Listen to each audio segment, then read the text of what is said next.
Maqaa Abbaa, maqaa Ilmaa, maqaa Hafuura Qulqulluu, Waaqayyo tokko, Amiin. Kabajamtoota jaalatamaa Waaqayyoon kan jaalatan Waaqayyo caalchisa keessan jaalatu hundumti keessanuu hordoftoonni Godoo Tube maqaa Waaqayyootti nagaa isin gaafadha. Akkam yeroo kana geessan galata Waaqayyo. Maqaa Waaqayyo amma bara baraatti kan kabajamaa ta'u akkasumas maqaan haadha qulqulleetti Dubroo Maariyaamii uummattoota hundumaa olitti Waaqayyoon gaditti kan kabajame nuuf haa ta'u. Eegumsi ergamoota qulqullootaa suurrii fi suugni qulqulloota wareegamtootaa fi tolootaa amma bara baraatti nuuf wajjin jiraatu. Faaruu kan waliin faarfannaa.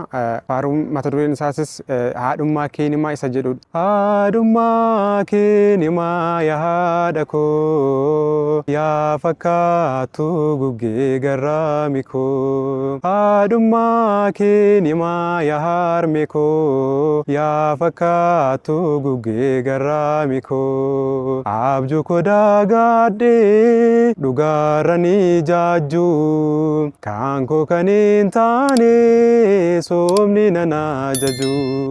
Dhugaan sirraa argame jalaala kan deesse Mariyaam sin waama maqaa kee ol kaase. Haadhummaa keenimaa yaa haadha koo yaa fakkaatu guggee garraami koo. Haadhummaa keenimaa yaa harme koo yaa fakkaatu guggee garraami koo. Jireenya saalaatu barruu keerraat baatte ilma kee Yesuus duukaa kan godaante. Keessi koo amane waa'ee kee faarsa anis dhaloota daasechaan si leellisa.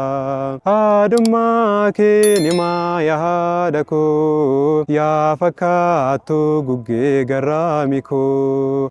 Haadhummaa keenimaa yaa harme koo yaa fakkaatu guggee garraami koo. Akka ba'ee Efreemii galata keenimaa jaalala keef dubree aannan wareegamaa. Oduu dinaa ilaalee godaattin deebi'u tokkicha jedheeraa sirraa daanin bahu.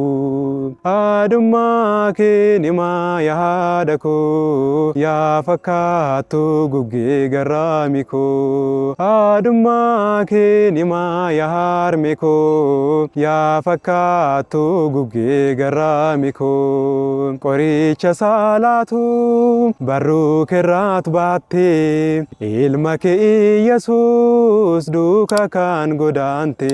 Keessi koo amane waa'ee kee faarsa anis dhaloota daasechaan si leellisa. Haadhummaa keenimaa yaa haadha koo yaa fakkaatu guggee garraami koo. Haadhummaa keenimaa yaa harme koo yaa fakkaatu guggee garraami koo. Haadhummaa keenimaa yaa haadha koo yaa fakkaatu guggee garraami koo. Haadhummaa keenimaa yaa harme koo yaa fakkaatu guggee garraami koo.